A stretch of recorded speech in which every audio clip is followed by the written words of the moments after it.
Chicas, ¿cómo están? Buenas noches. Buenas noches.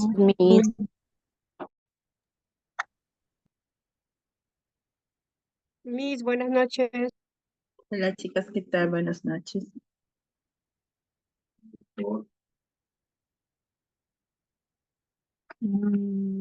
Chicas, para verificar, ¿alguna duda acerca de la tarea que dejé la semana pasada? Buenas noches. Hola. No. Todo claro, todos tienen grupo, nadie falta. buenas noches, Miss. Para mí todo claro.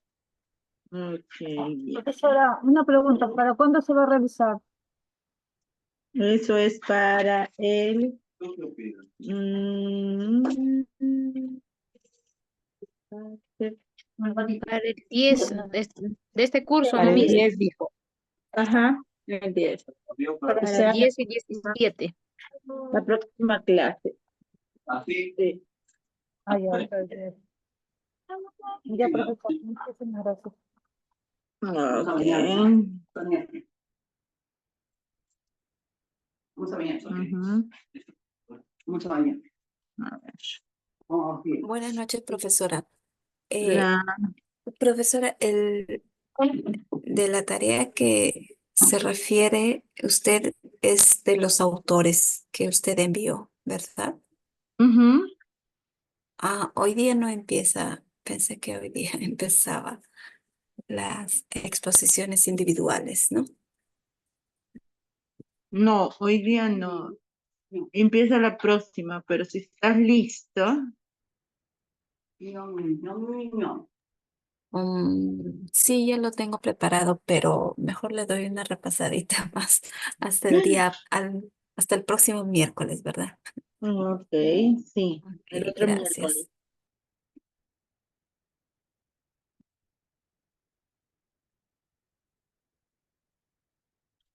Ah, chicas, terminamos entonces. Creo que quería saber. Tenían algunas dudas, pero veo que no. Todo claro. Ya. Miss Verónica, buenas noches. Usted Ah, dijo de dos, no individual, ¿cómo? Buenas de dos, noches, Miss. dos, No, de dos en dos. podían escoger de dos o podían escoger uno. Bueno, Miss, usted nos dijo también, nos unió de dos y de dos ya estamos trabajando para exponer el otro Sí, miércoles. sí, Nos podían dio hacerlo. el plazo. Ajá, podían hacerlo de dos o podían trabajarlo solas, sí.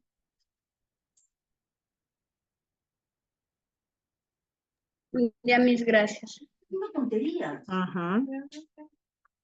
Y entonces, ¿por qué miércoles no vas a decir eso? A ver.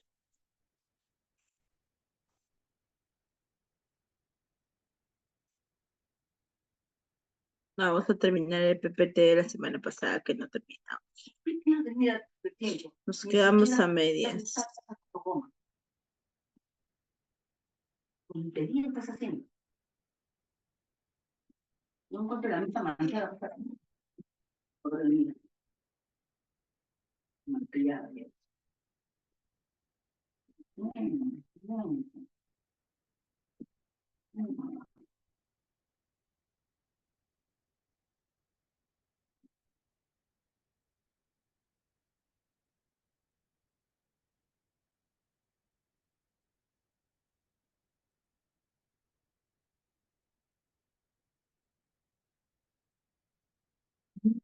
Dice Paolo, Quedamos persona de acá 20, de acá. Vigo, Teoría Proteno, de, Sola. teoría de aprendizaje. Ya. Las teorías del aprendizaje son aquellas que se realizan la descripción y de un proceso que permite que una persona o un animal aprendan algo. Estas teorías pretenden entender, anticipar y regular las conductas a través del diseño de estrategias que faciliten el acceso al conocimiento.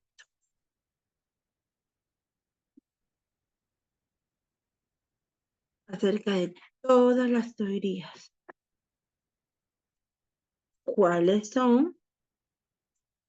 La teoría del conductismo, la teoría del cognitivismo, teoría del humanismo y teoría del constructivismo.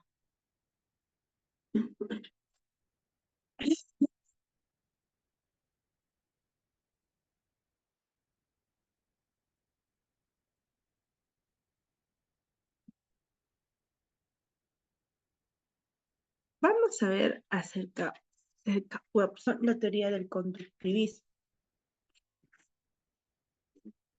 Fue uno de los máximos representantes. Esta teoría postula que el aprendiz no juega un papel activo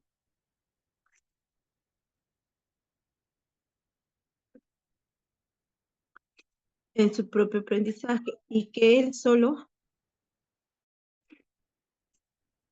actúa en consecuencia de los estímulos que recibe del entorno.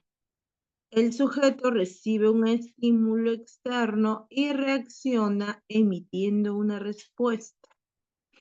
Esta respuesta será la misma cada vez que el estímulo sea percibido. Entonces, nos dice esta teoría que es como que si a alguien le hiciera una pregunta, entonces él reacciona, ¿no? Con una respuesta.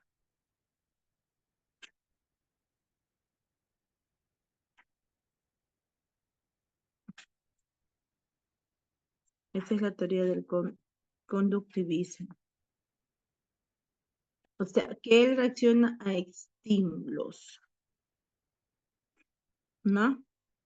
Y que si es que le preguntan, él responde, pero si no, no. Pero,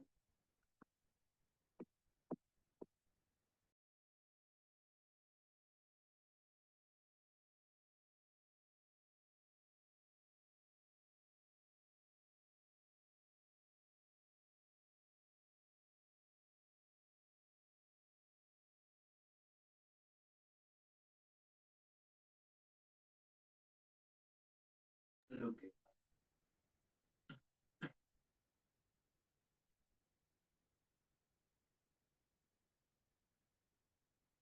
Es como si fuera un hábito, ¿no?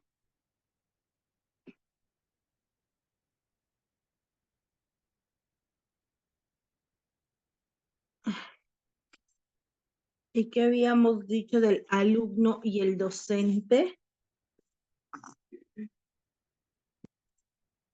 Que el alumno es un receptor de contenido, ¿no?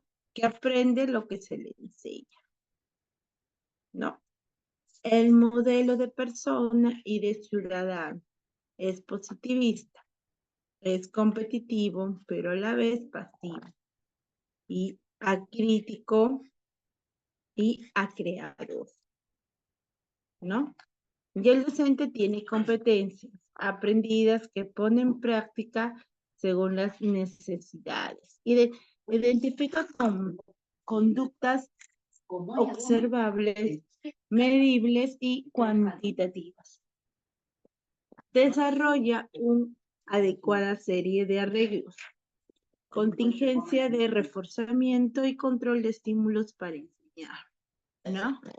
Habíamos dicho que el docente era el que enseñaba o daba la clase, ¿no? Mientras que el alumno era el receptor, el que recibía todo eso, todas las informaciones.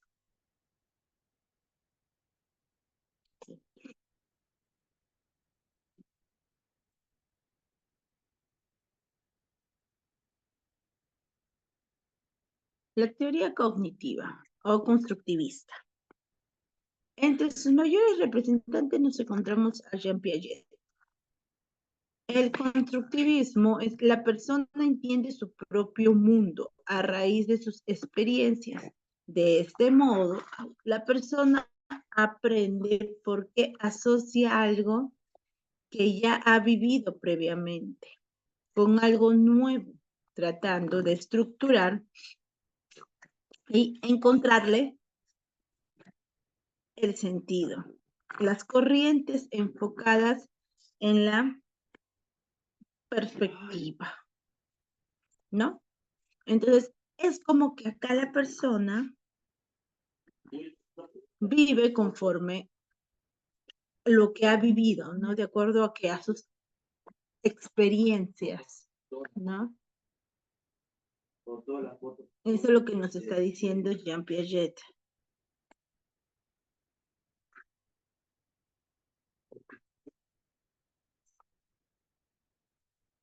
Y del constructivismo y cognitivismo se enfoca en el estudio de la mente y los procesos humanos como determinantes del aprendizaje. Un proceso que cambia las estructuras cognitivas como resultado de la interacción con el medio ambiente, ¿no? Entonces es acá más que todo es que determina o es el cambio, ¿no? Y todo lo va a ayudar en el medio ambiente.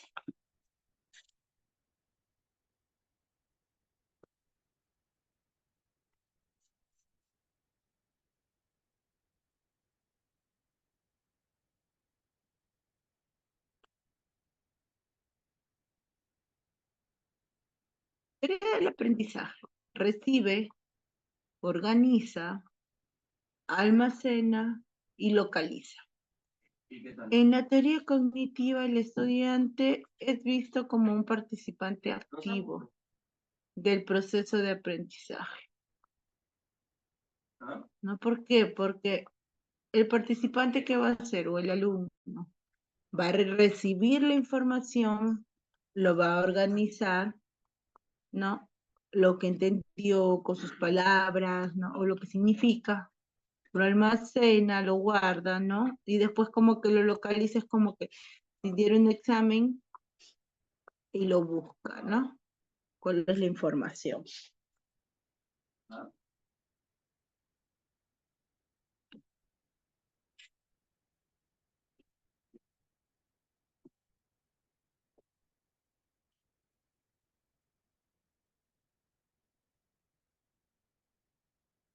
Teoría humanista. Uno de sus máximos representantes fue Abraham Maslow.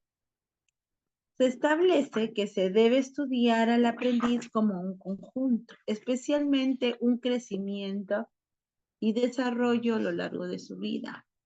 Para el humanista, el aprendizaje es una cuestión personalizada y se centra en el aprendiz, para quien los fenómenos internos como la motivación y los sentimientos son claves para el efectivo aprendizaje. El aprendizaje es real si proviene de la experiencia. Acá que nos dice que es algo personalizado, ¿no? Y se centra en lo que está aprendiendo, ¿no? Con una motivación. Ah,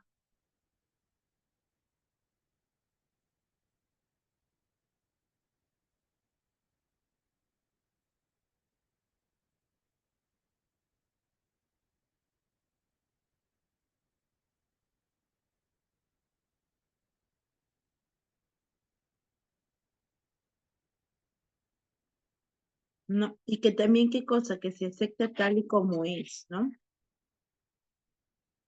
Con sus valores, para que haga su desarrollo personal, ¿no? De acuerdo a eso.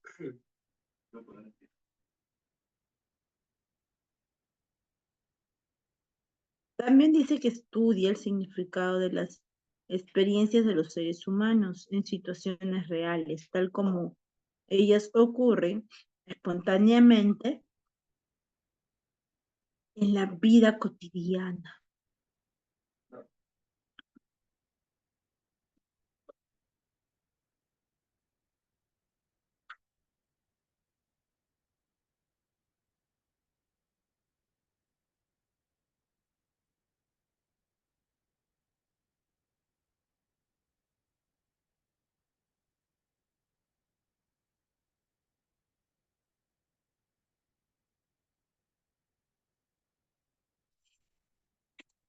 lo que nos dice la teoría humanista.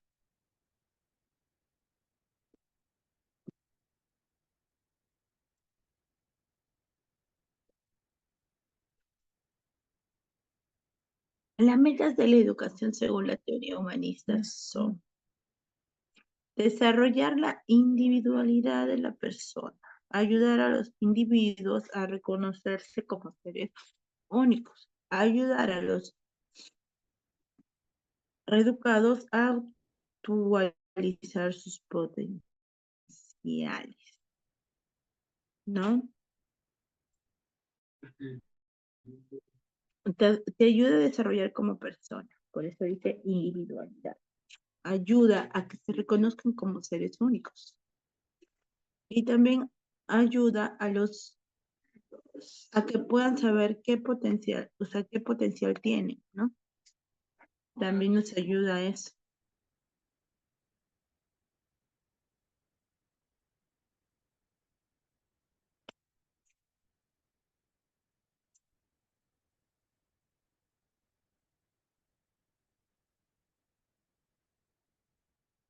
La teoría del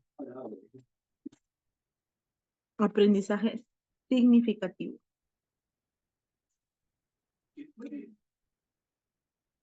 Entre sus máximas figuras nos encontramos a David Ausubel, que plantea un enfoque constructivista del aprendizaje, es decir, que para el aprendizaje ocurra, es preciso valerse de los conocimientos previos.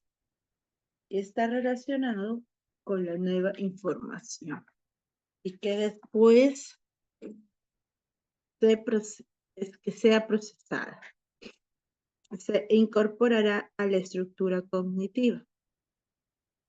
Está centrada en la práctica como generador de conocimientos más duraderos. La persona crea esquemas y valores de las situaciones que les ocurre en su vida, esquemas que irán modificándose a medida que va experimentando más información.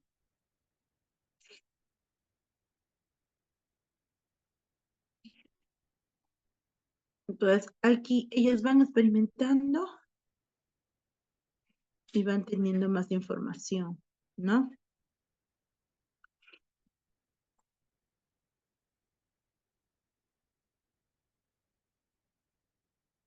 Prácticamente que ellos, conforme vayan practicando, tienen más información. O conforme vayan aprendiendo, les llega más información también.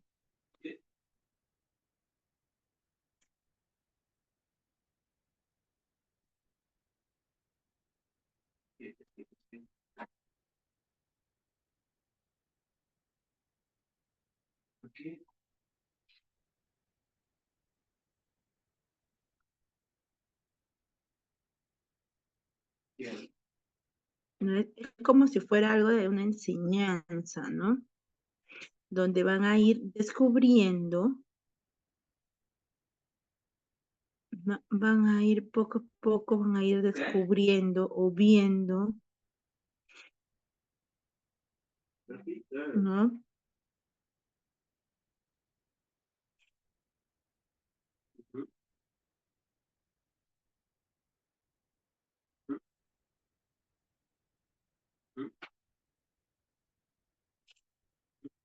A ver si hay necesidad de cambios, si se requiere alguna necesidad de cambios, ¿no? Es como si fuera un reto, ¿no? Donde poco a poco va a ir centrando en una práctica.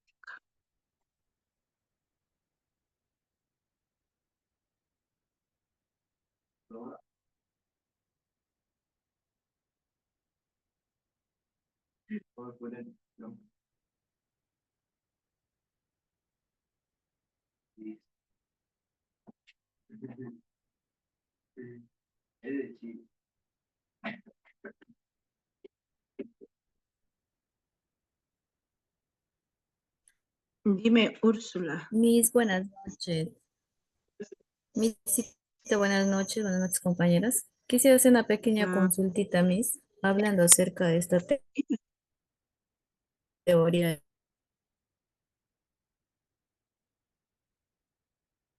de aprendizaje significativo.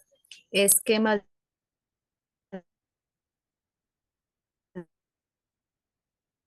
de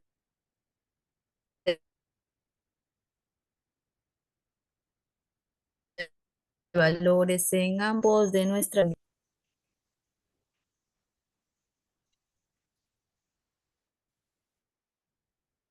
Úrsula, no te entiendo, porque se te entrecorta y no me deja saber cuál.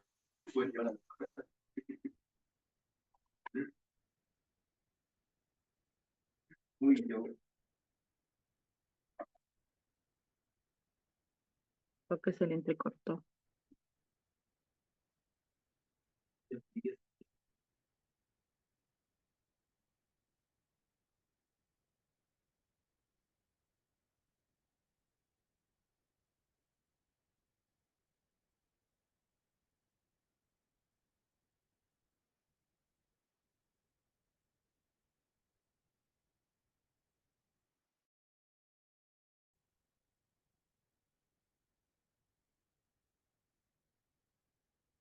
A ver, Gladys. Mis muy buenas noches. La teoría de aprendizaje significativo, ¿habrá algunos ejemplos para entender un poco más a profundo el tema?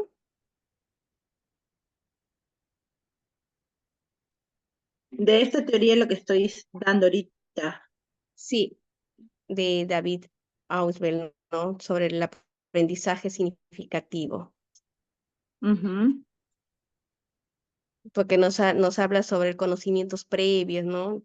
Y no lo tengo tan claro, ¿verdad? Me gustaría que un poquito más, este, para entender capaz un ejemplo, ¿no?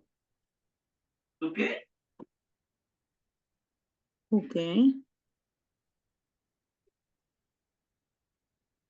Gracias, Miss.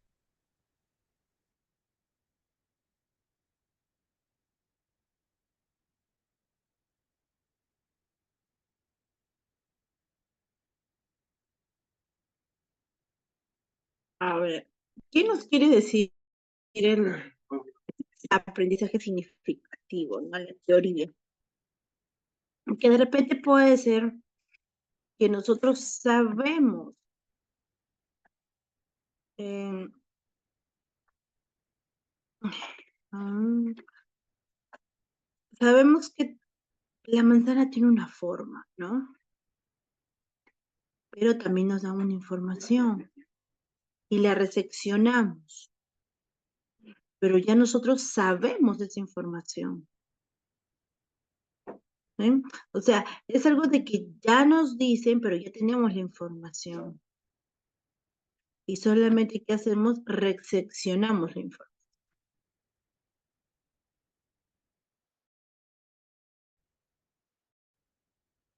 O sea, y es una información dada, entendida.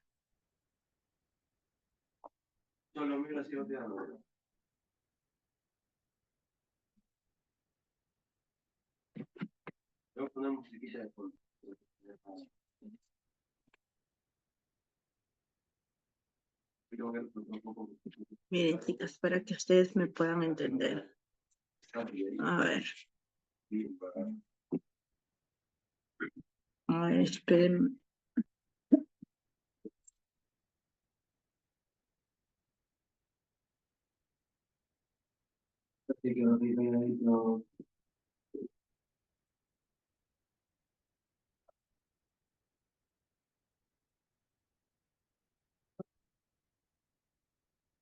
Les voy a poner acá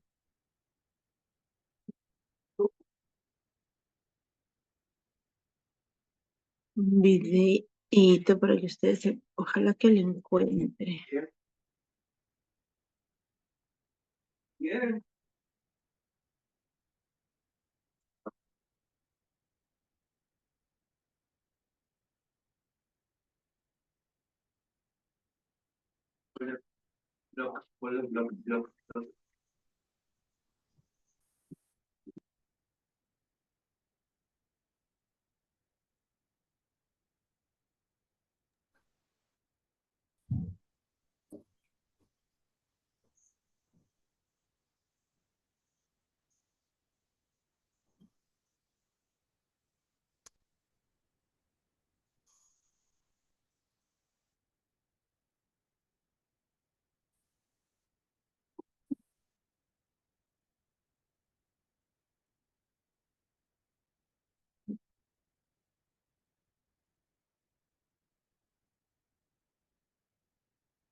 Mm,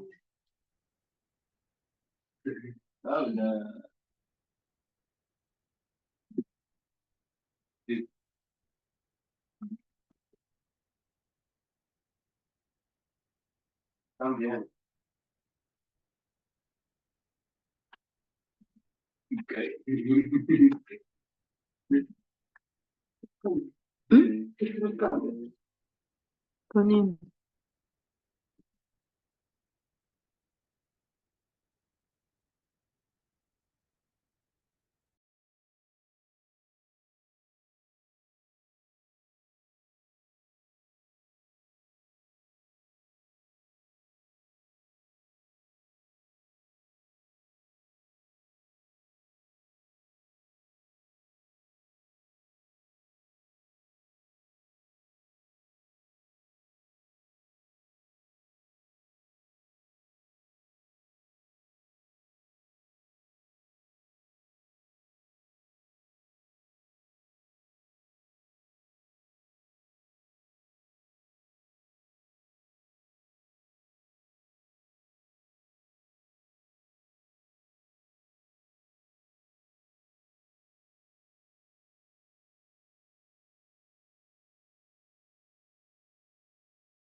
Verónica, no se escucha. Solo se ve las imágenes, pero no se escucha el video. No se oye. ¿No se Y está escucha? lento. No, mi No, el Verónica, video no, no mi. se escucha porque cuando usted apaga su audio no se escucha. Hay una opción para compartir este audio y video. Antes de compartir aparece. En la mano derecha dice.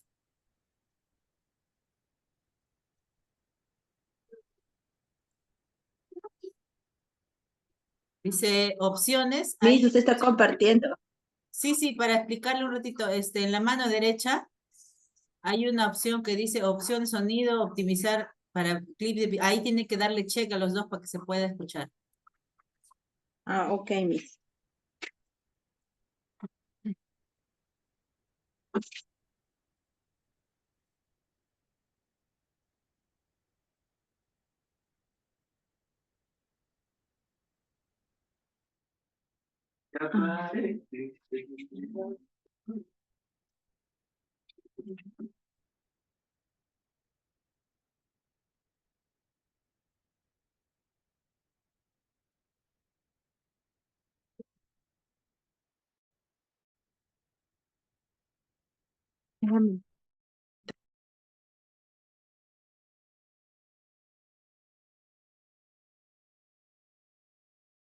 ¿Por qué olvidamos tan rápido lo que aprendemos memorizando? Esta era una de Ahora sí se escucharon, chicas. Sí, Miss, ahora sí se escucha. Sí, Miss, sí Ah, se ya. escucha, Miss. Sí, mi, Ah, se escucha bien.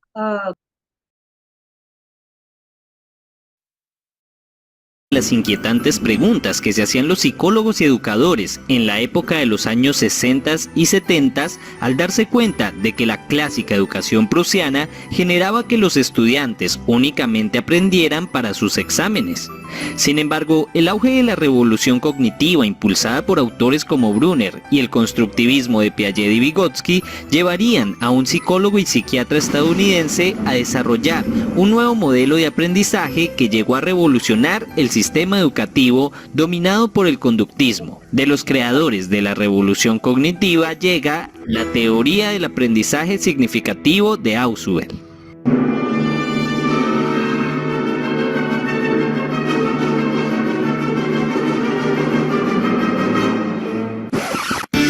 Psicoteoría Show de Psicofácil.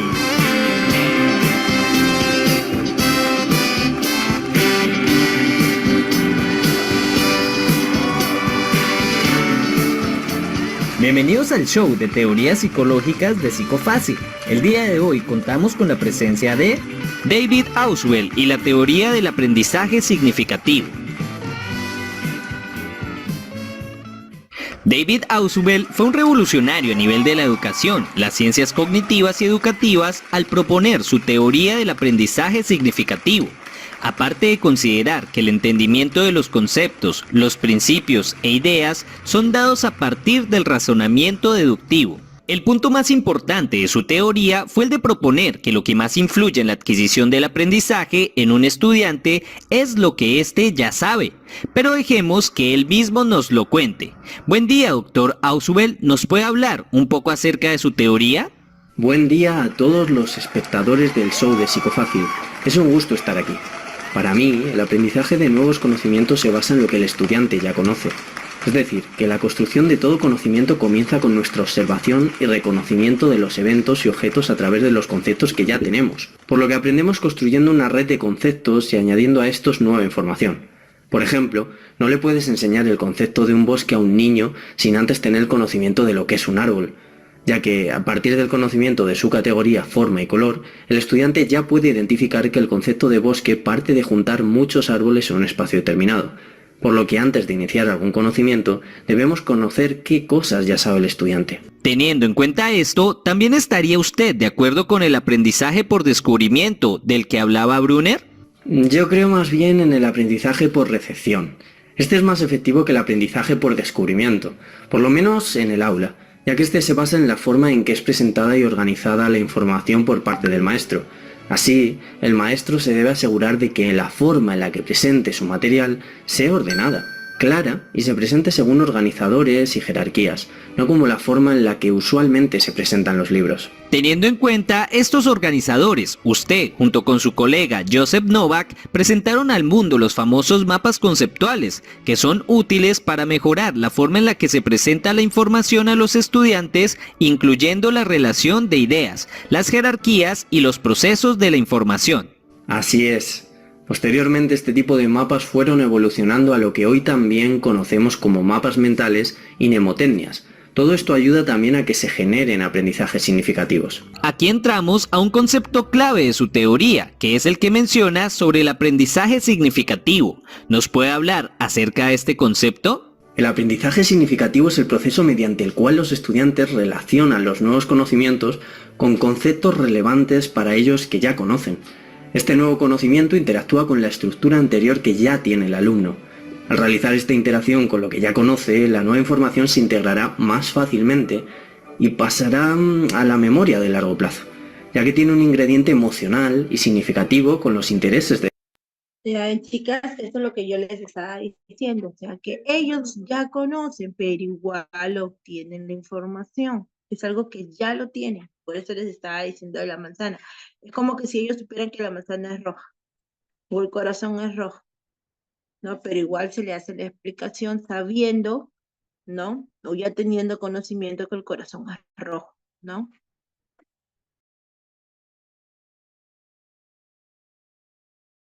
del estudiante.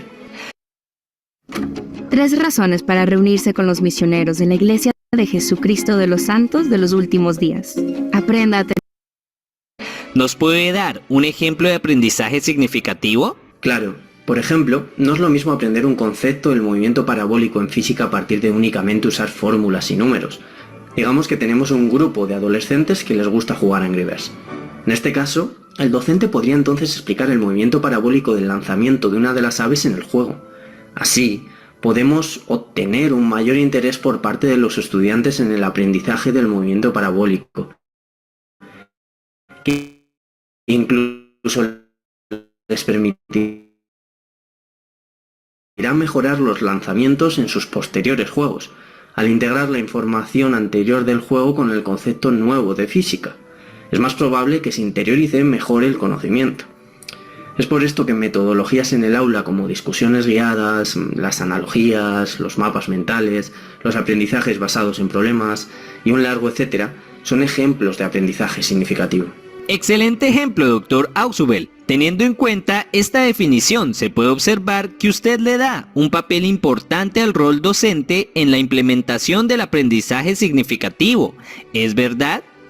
Así es. Para que el aprendizaje significativo ocurra, el rol del docente es esencial. Y para esto se deben cumplir 3 requisitos importantes. El primero de ellos es la motivación hacia el aprendizaje. Esto incluye conocer las variables contextuales que puedan influir en el aprendizaje de los alumnos. Lo segundo es la significatividad lógica, en donde es adecuado según la etapa del desarrollo y los conocimientos previos que tenga el estudiantado. Una vez cumplidos estos requisitos, se puede dar el proceso de aprendizaje significativo. ¿Y cómo ocurre este proceso? Recordemos que lo más básico es que exista un conocimiento previo en el que el estudiante pueda relacionar de manera sustancial y no arbitraria la nueva información. Cuando la nueva información es mostrada al estudiante, actúa como subsunsor para que se ancle al conocimiento anterior y posteriormente sea ordenada. El material nuevo se puede subsumir de 2 maneras diferentes, y para ambas no se produce un aprendizaje significativo a menos que exista una estructura cognitiva estable. Esta estructura existente proporciona un marco en el que el nuevo aprendizaje se relaciona, jerárquicamente, con la información o los conceptos previos en la estructura cognitiva del individuo. Correcto, doctor Ausubel. Nos habló de 2 tipos de subsunsores. ¿Cuáles son? La primera es la subsunción correlativa, en donde el material nuevo es una extensión o elaboración de lo que ya se conoce. Por ejemplo, no se puede conocer el concepto de multiplicación sin saber de antemano el concepto de suma, ya que multiplicar 2 por 4 es lo mismo que sumar 4 veces el número 2. O bueno, no podemos conocer el concepto de suma sin conocer los números y las cantidades. La segunda es la subsunción derivada, en donde se pueden derivar nuevos conocimientos materiales o relaciones nuevas de una estructura ya existente. La información se puede mover en la jerarquía o vincularse a otros conceptos o información para crear nuevas interpretaciones o significados. De este tipo de subsunción pueden surgir conceptos completamente nuevos, y los conceptos anteriores pueden cambiarse o expandirse para incluir más de la información previamente existente. Esto quiere decir que el ejemplo de aprender el movimiento parabólico jugando Angry Birds es un tipo de subsunción derivativa, ¿es verdad? Así es, ya que tomamos la información del Angry Birds para crear nuevos conocimientos en física. Ahora bien, hay que tener en cuenta que hay situaciones en las cuales uno se encuentra con material completamente nuevo y desconocido. Entonces aquí tiene lugar el aprendizaje de memoria que, a diferencia del aprendizaje significativo, este puede contribuir a la construcción de una nueva estructura cognitiva, que luego podrá usarse en el aprendizaje significativo. Por consiguiente, tanto el aprendizaje significativo como el memorístico son necesarios teniendo en cuenta el momento del aprendizaje. Así, en el aprendizaje memorístico no existen conocimientos ni subsunsores previos que se puedan relacionar, por lo que el conocimiento es memorizado de forma arbitraria. Un ejemplo de esto podrían ser los números o las letras, ya que de entrada son signos culturales con ciertos significados específicos y a partir de ellos ya podemos generar nuevos aprendizajes significativos.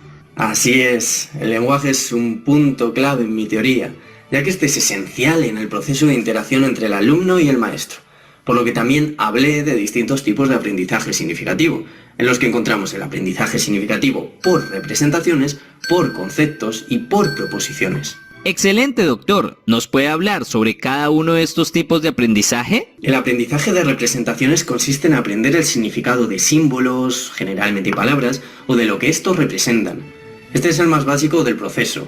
Es necesario para que se den los demás aprendizajes y es el más cercano al aprendizaje por repetición o memorización. Por lo tanto, si yo digo la palabra hipopotomonstrosesquipedalofobia, claramente esta carece de algún significado. Pero al explicarle a nuestros espectadores que esa palabra hace referencia a la fobia a las palabras largas, ya hemos asignado una representación o idea a los símbolos que en este caso son una combinación de las letras. Correcto, es interesante saber que la fobia a las palabras largas tenga un nombre tan largo. Volviendo al tema, el segundo tipo de aprendizaje significativo es por conceptos. En este tipo de aprendizaje se abstraen las características o atributos esenciales comunes de una determinada categoría de los objetos. Por ejemplo, un atributo general en los perros es que tienen 4 patas, son peludos, amigables y tienen la capacidad de ladrar. El concepto de perro incluye todas estas características independientemente que tengamos un perro de color negro, blanco o café, así sea grande, pequeño, el animal, o sea como sea, por lo que el aprendizaje por concepto radica en la generalización de los rasgos a un concepto específico. Tengamos en cuenta que este tipo de aprendizaje significativo se puede dar por la experiencia directa con los objetos y situaciones o bien por la asimilación de conceptos que se adquieren leyendo en clases o con el uso de material tecnológico. Por último, tenemos el aprendizaje significativo por proposiciones. ¿En qué consiste? Este consiste en aprender el significado de las ideas expresadas por un grupo de palabras, ya sean proposiciones u oraciones, y requiere previamente el conocimiento de los conceptos implícitos de cada una de las palabras. Por lo tanto, este tipo de aprendizaje implica la combinación y relación de varias palabras para formar conceptos. Es decir, no es lo mismo que yo diga rompe el hielo cuando queremos tomar un refresco en la tarde de calor a decir rompe el hielo cuando nos encontramos en un lugar nuevo con personas desconocidas. Claramente debemos entender qué significa cada una de estas palabras y el contexto específico de las mismas. Así es. Teniendo en cuenta todo lo anterior, los docentes en el aula ya tendrían orientaciones específicas para generar espacios de aprendizaje significativo. ¿Podría usted indicarnos cómo aplicarlo en el aula? Lo primero es que los docentes deben presentar primero las ideas más generales de un tema y luego deben progresivamente ser diferenciadas en términos de detalle y especificidad. Como segundo, los materiales didácticos deben intentar integrar el material nuevo con información presentada previamente a través de comparaciones y referencias cruzadas de ideas nuevas y antiguas. Este tipo de procedimiento debe ser repetido conforme se avance en la dificultad del tema. Muchas gracias, Dr. Auswell, por su participación en este programa y por sus aportes a la psicología y a la educación. La interpretación de la voz para este video fue hecha por nuestros compañeros edutubers del canal Engrama. Hola, muy buenas, ¿qué tal? Yo soy Marcos de Engrama y simplemente me paso por aquí unos minutillos de nada para aprovechar que hemos podido participar en este vídeo con Psicofácil, e invitar a toda la gente que ha visto el vídeo a que se pase también por nuestro canal, por el canal de Engrama, en donde hacemos entrevistas, debates, reportajes, eventos, todo tipo de cosas relacionadas con la psicología. Ahora sí, chicas, más claras. Gracias. Sí, ¿Alguna otra duda, chicas?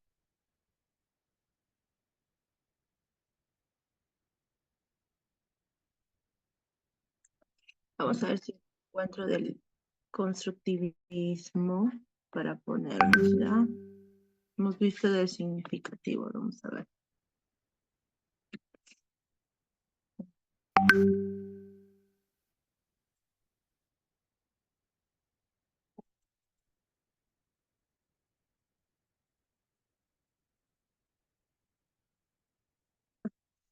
Me congela. Ay, ay, ay, no quiere salir ahora.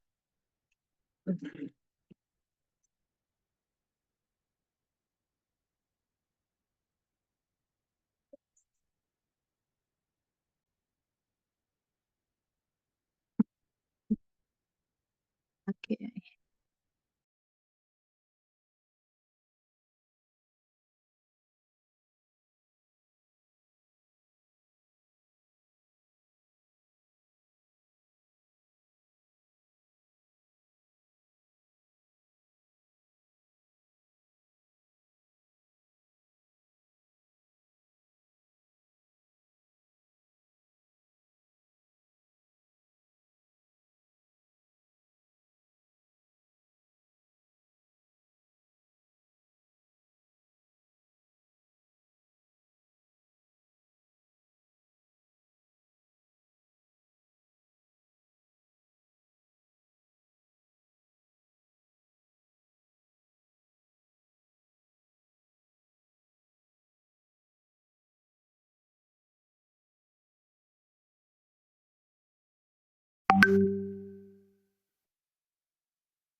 Como verán, la señal no me ayuda.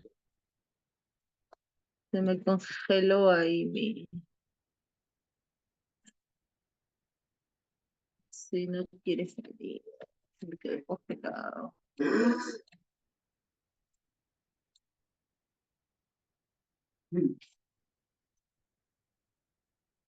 Y ya. ¿Se te congeló? No, no.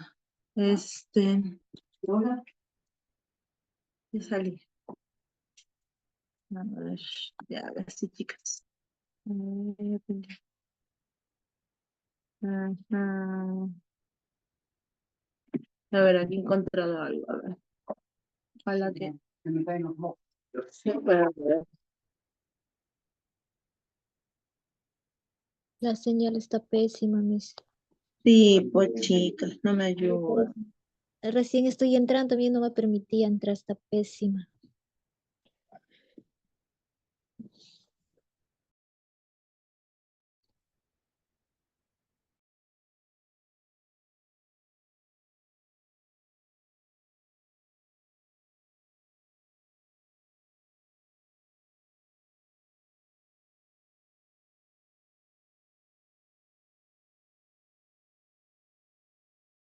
Departamento de estreno. BVA.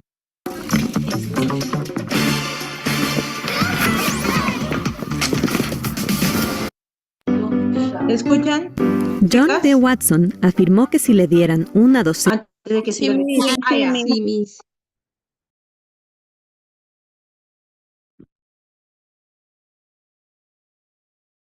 de bebés sanos, podría convertirlos en cualquier cosa: médicos, abogados, artistas, mendigos o ladrones, independientemente de sus antecedentes o predisposiciones genéticas.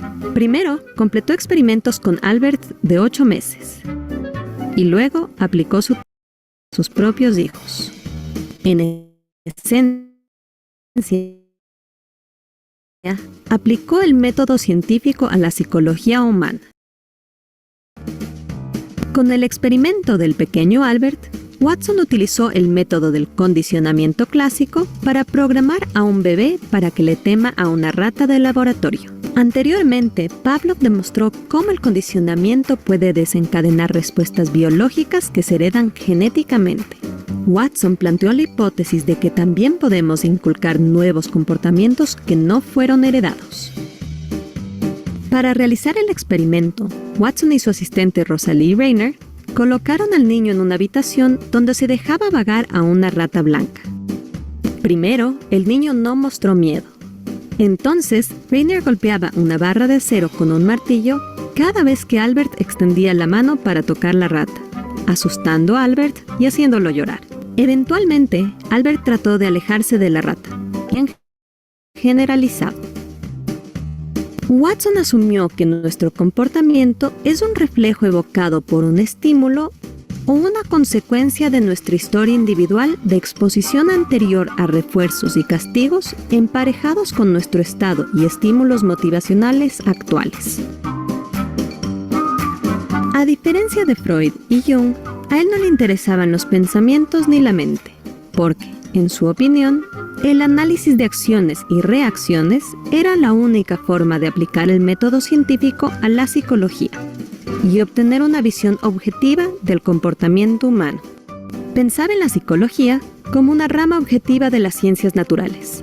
Su objetivo, la predicción y el control del comportamiento.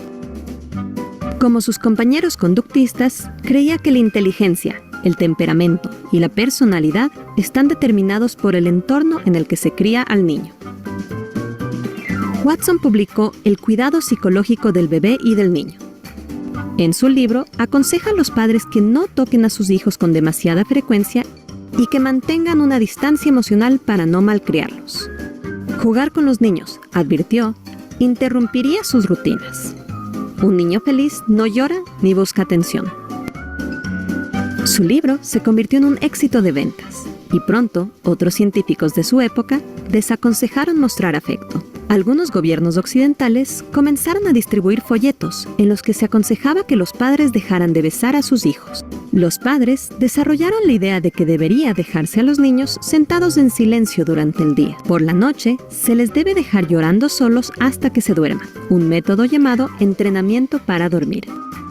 Watson, que tuvo una infancia difícil, quería ser un buen padre y aplicó sus métodos a sus 4 hijos: John, Mary, James y William. Desafortunadamente, las cosas no salieron según lo planeado. John se quejó durante toda su vida de dolores de cabeza intolerables y murió en sus 50s. Mary desarrolló un problema con el alcohol e intentó suicidarse, como su hermano James. William se quitó la vida a los 40 años. Watson supuestamente admitió que se arrepentía de haber escrito sobre la crianza de los niños, ya que se dio cuenta de que no sabía lo suficiente al respecto. Hacia el final de su vida, se volvió solitario, y antes de su muerte en 1958, quemó todos sus trabajos recientes. ¿Qué piensas?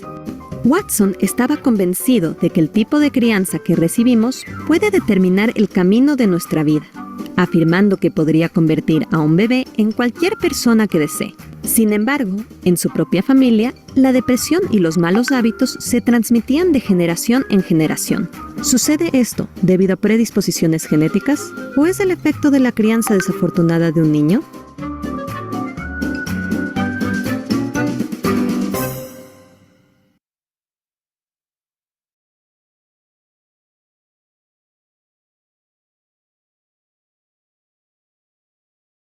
Los videos de Sprouts se publican bajo Chicas, ¿qué piensan la de esta licencia teoría? Creative Commons.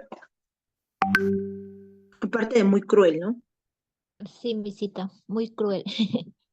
Mucha Pero, contradicción, Miss. Se claro. contradice, después se da cuenta de tantas cosas que ha pasado, Miss. Pero Bastante. imagínense, experimentó con sus propios hijos, ¿no? Sus propios Claro, y hijos también me dice experimentan como que no teoría, los pero todos murieron. deshumanizó a los niños en sí. Los tomó, como él mismo dice, como un objeto de laboratorio y los comenzó a experimentar. Se fue mucho a lo científico y olvidó la parte emocional o la espiritual que también tenemos nosotros, porque no solo somos conocimiento, no solo somos materia, también somos emociones, también somos sentimientos y es un todo, como dicen. Pero si me permite, haciendo una...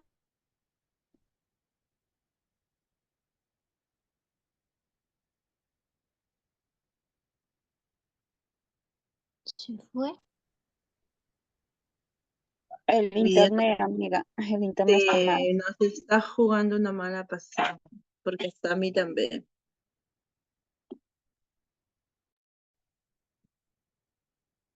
Sí, pues como bien dice, es el efecto de la crianza que afecta a los niños también. Dependiendo cómo una familia va criándolos, haciéndolos conocer lo malo, lo bueno. Léame, Miss. Miss, pero a veces también podría ser contradictorio porque hay familias o hay padres que de repente no le dan mucho afecto a los niños o no le dan mucho tiempo. Sin embargo, hay niños que cuando ellos crecen dicen lo contrario, que yo no voy a ser así como mis padres, ¿no? O sea, hay contradicción también con eso. No podríamos decir que sea una teoría, o sea, certera, ¿no? No necesariamente, pero pasa, ¿no? Como que también algunos sí terminan en depresión o también siguen la misma cadena, ¿no? De los padres, pero como en otros casos que no. Casos y de casos. A ver.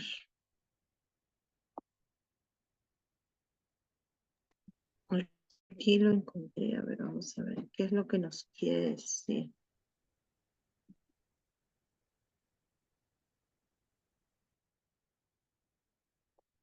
¿Manchas y piel opaca? Combátelas con el nuevo Serum Noche de Garnier y prueba el poder de la vitamina C con su fórmula minimalista y eficiencia clínica. Garnier. Vive las previas a lo grande con este premio exclusivo valorizado en hasta 35,000 soles. Incluye desde televisión. Dime la primera marca de gaseosas, sodas o refrescos que venga a tu mente. De seguro es aquella del logotipo rojo y las letras cursivas. ¿No es verdad? Y no creo que solo se trate del sabor. Tal vez se deba a la experiencia asociada a tomarla. Los encuentros sociales, las sonrisas, los paisajes. Claramente hay un aspecto psicológico en todo este pensamiento. Una asociación. Si tomo el refresco del logotipo rojo y las letras cursivas, de seguro seré feliz. Una relación simple pero eficaz. Ahora piensa en el padre del conductismo. La palabra mágica y por asociación de seguro será la de John B. Watson. ¿Y por qué? Si fue Pavlov con sus estudios con perros quien habló del famoso condicionamiento clásico años antes que Watson. La respuesta puede estar en la palabra publicidad. ¿Cómo pasa un doctor en psicología, altamente premiado e incluso presidente de la APA, a ser vendedor de zapatos, comerciales y campañas publicitarias?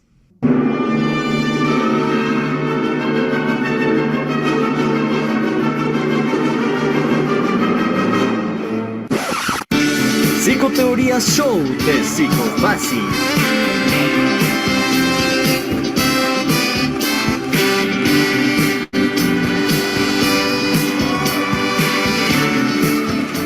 Bienvenidos al show de teorías psicológicas de Psicofácil. El día de hoy contamos con la presencia de John B. Watson, el padre del conductismo. El funcionalismo, aquella rama de la psicología altamente valorada en los Estados Unidos, que se enseñaba de forma cómoda y tranquila. Pero recuerda, estamos hablando de ciencia, donde pensadores respetuosos, críticos y bien... ¿Qué? ¿Así no era Watson? No, estamos hablando de un loco de su época, el hijo de una familia altamente religiosa, pero que en la práctica era temido por sus compañeros, al grado de ser llamado John el Golpeador, que en su juventud fue arrestado incluso por el porte de armas. Algo más o menos así. Y los que recuerden mi lucha contra la juventud descarriada se alarmarán al saber que yo fui un rebelde.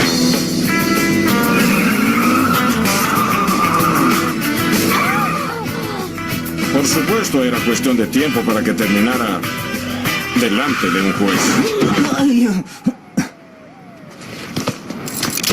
Considerado como un estudiante mediocre, pero que de repente saltó en él una chispa de brillantez y logró ser doctor en psicología aclamado y presidente de la APA, uno de los padres del conductismo, y hasta llegó a revolucionar el mundo de la publicidad.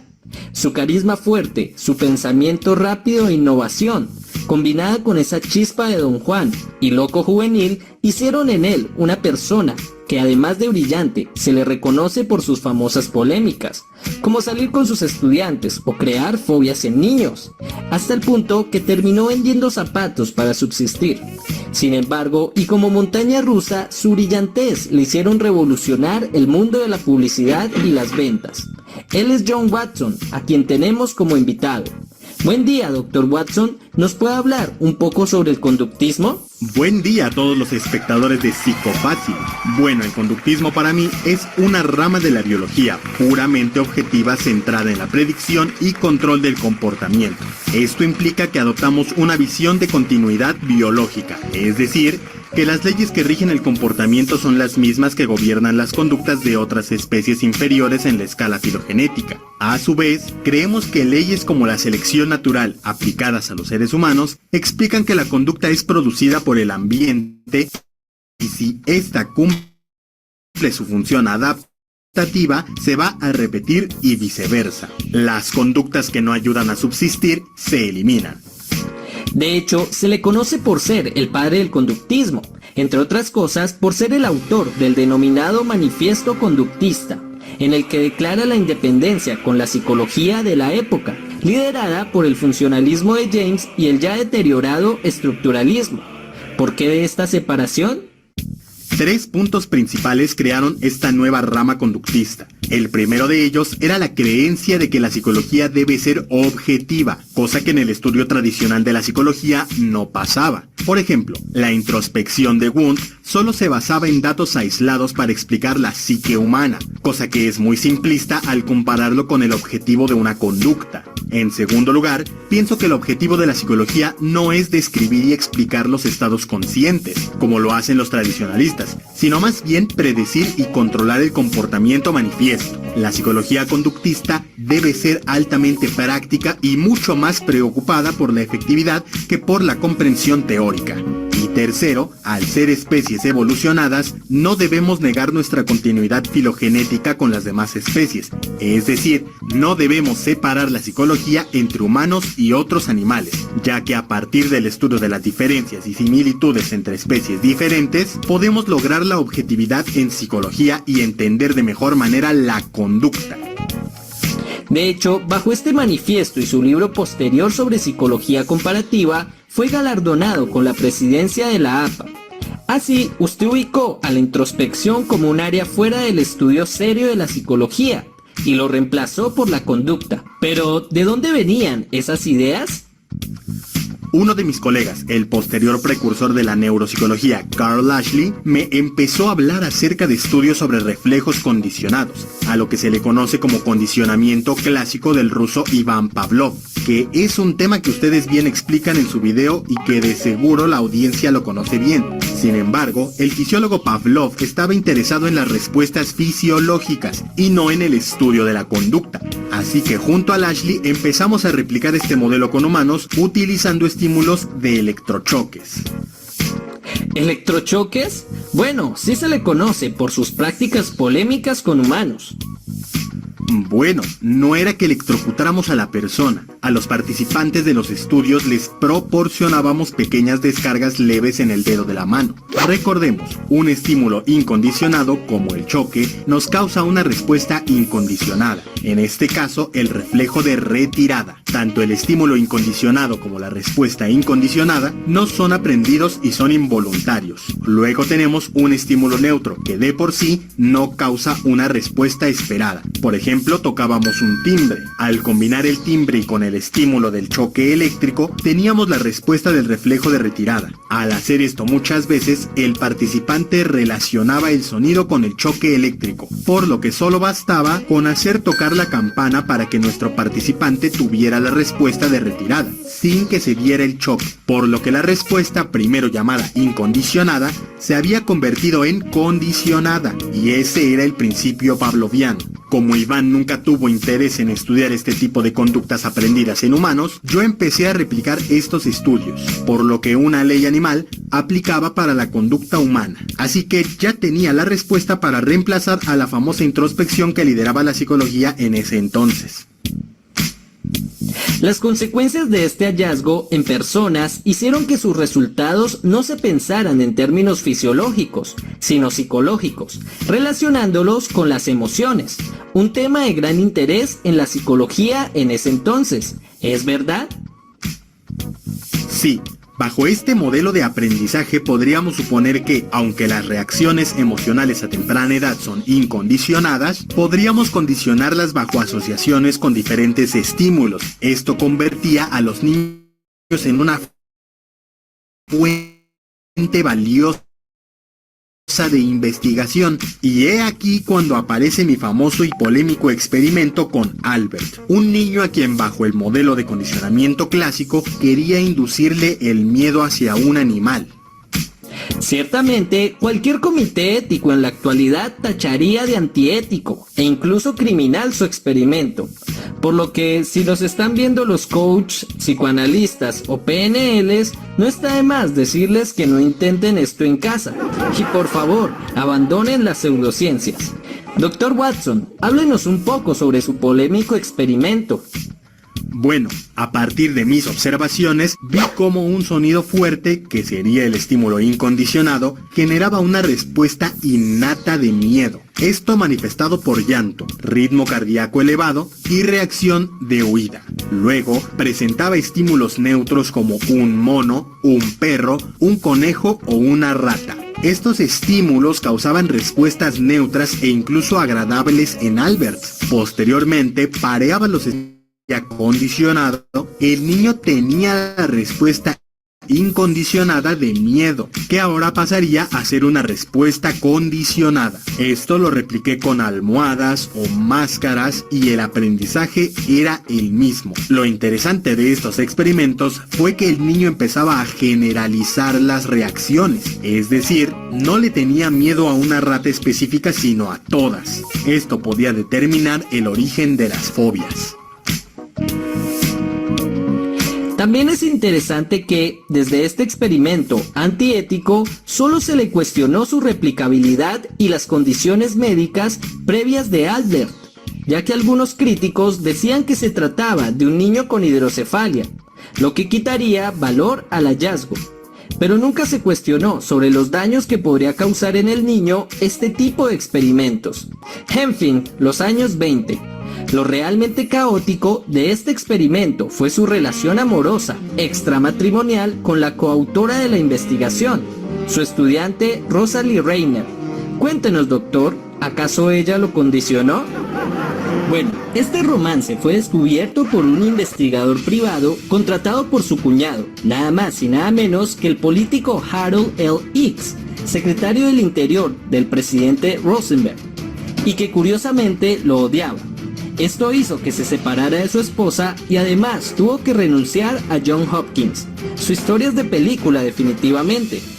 Posteriormente se mudó a Nueva York junto con su nueva pareja Rosalie a empezar un trabajo como asesor de pautas publicitarias en la famosa empresa Thomson, recomendado nada más y nada menos que por Tichenor. Su llegada a Nueva York fue una nueva etapa creativa y revolucionaria en su vida, donde incluso tuvo que vender zapatos para poder ingresar a la compañía como aprendiz. Finalmente, su talento fue tenido en cuenta e incluso llegó a ser vicepresidente de dicha compañía. ¿Cómo tuvo tanto éxito? Dos palabras: conductismo aplicado. En las campañas publicitarias veía cómo utilizaban el mismo modelo de una persona dando testimonio de su experiencia con cierto producto. Esta práctica era tan común que ya no tenía efecto en las ventas. Lo que hice fue generar una respuesta emotiva al relacionar productos, siendo estos los estímulos neutros, a una respuesta emocional incondicionada. Así logré vender incluso pasta de dientes mostrando una mujer fumando. Las ventas crecieron por montones. ¿Y qué tiene que ver una mujer fumando con una pasta de dientes? La respuesta es glamour. En este nuevo tipo de publicidad no vendíamos pasta de dientes, vendíamos la sensación de tener el glamour y la clase de la mujer bella fumando, solo por comprar pasta de dientes. Conductismo aplicado. Lo mismo pasaba con cremas para la cara. Me puse en contacto con la reina María de Rumania, y con esto, las mujeres comprarían la sensación de ser una reina con tan solo comprar una crema facial. Este principio se sigue usando en la actualidad, ya que vemos comerciales donde nos venden estatus o felicidad con el producto. Estos resultados, tanto en sus experimentos en Johns Hopkins como en el mundo de la publicidad, Ya, chicas, nos vamos a quedar hasta acá porque la hora ya nos ganó. Pero bueno, lo que yo les puedo recomendar es que si han escogido a este personaje, que lo cambien, ¿no? No, mentira. Ya ustedes, chicas. Entonces quedamos hasta acá, chicas. Buenas noches con todas y nos vemos el día el miércoles. Buenas noches, Miss. Buenas noches. Buenas noches, Miss. Buenas noches.